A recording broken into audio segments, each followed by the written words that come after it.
it's impossible for me to think if this is the most inspiring, but this is the first one that came to my head.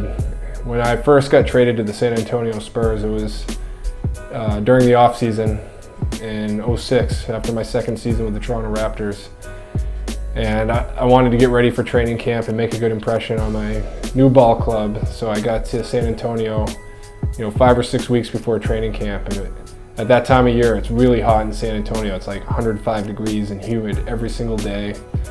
But I got there early. I went and we were doing these really hard workouts every morning that involved lifting weights, playing pickup, conditioning, wind sprints, really difficult stuff, flipping tires. And in the Spurs practice facility, we got this huge man-made running hill in the back. And we were doing conditioning back there after, doing all this other stuff. It was really hot. Everybody was really tired. It was my first day there.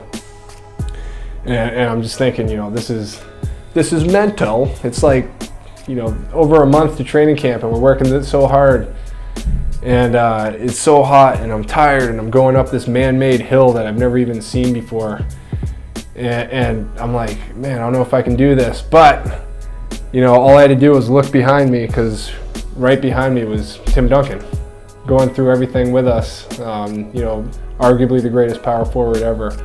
And here he is doing the same thing. So that kind of, motivated me and inspired me on what it takes to be great and win championships. If I was on the 76ers roster and got 40 minutes a game, how many points would I average? Probably like 50. Probably lead the league. These are really good questions. Wow.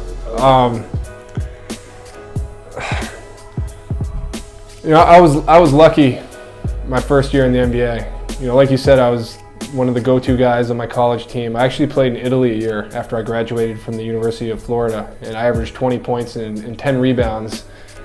And then, I made the Raptors the following year, and it was my first year in the NBA. And I quickly realized I wasn't going to be averaging 20 and 10 in the NBA. But I was lucky because I played behind one of the original gangsters of stretch fours, Donyell Marshall.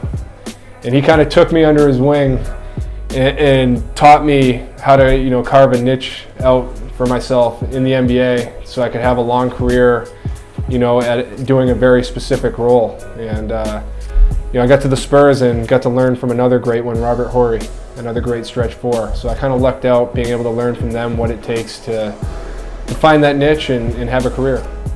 I don't know, something I always get a kick out of, even to this day, when I was playing for the Toronto Raptors, I didn't have a car.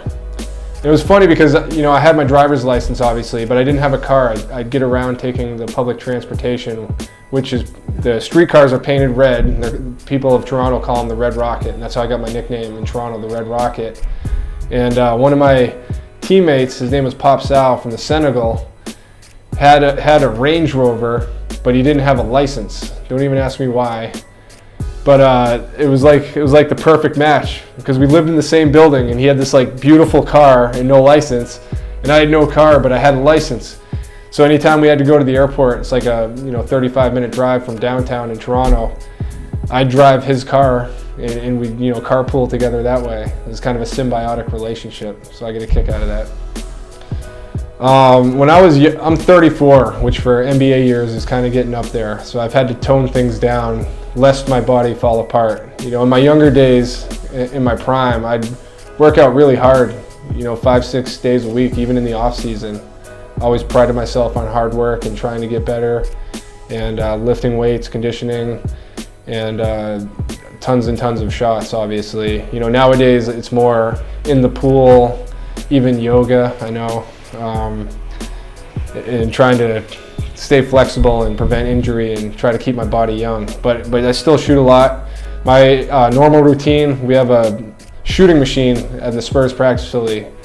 It's called the gun, and it gets the rebound and spits the ball back to you, so you can get up a lot of shots in not a lot of time by yourself. And I like to go back in the evenings after practice and get up extra shots, and my routine is usually about 300 three-pointers. I was lucky to be sponsored by New Balance for 2 years, a long time ago, maybe eight years ago. And after 2 years, they stopped sponsoring basketball players.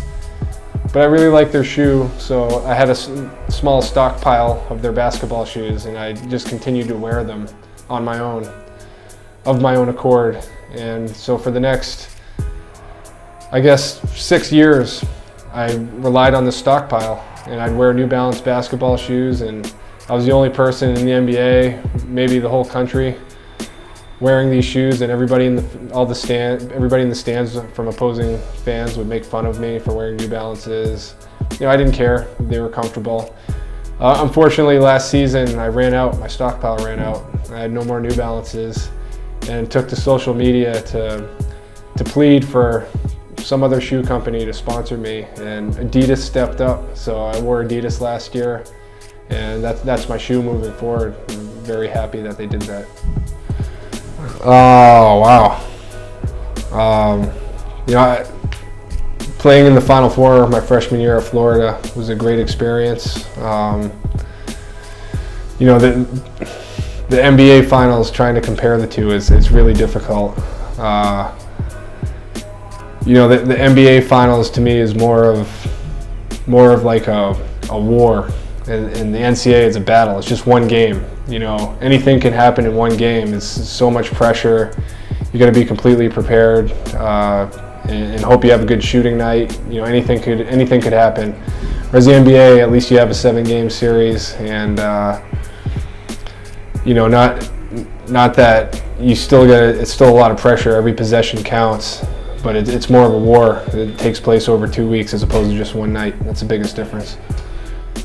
Well, if I couldn't shoot threes, I never would have made the NBA, I don't think. I don't want to say that's all I can do, but that's why I'm in the NBA. I'm good enough at everything else, and that's what I do great, and that's what's let me have a long career. I have no idea. I don't think I've ever met him, and I'm sure if the Spurs drafted him, he's got a lot of potential to be a great player, so be curious to see what happens.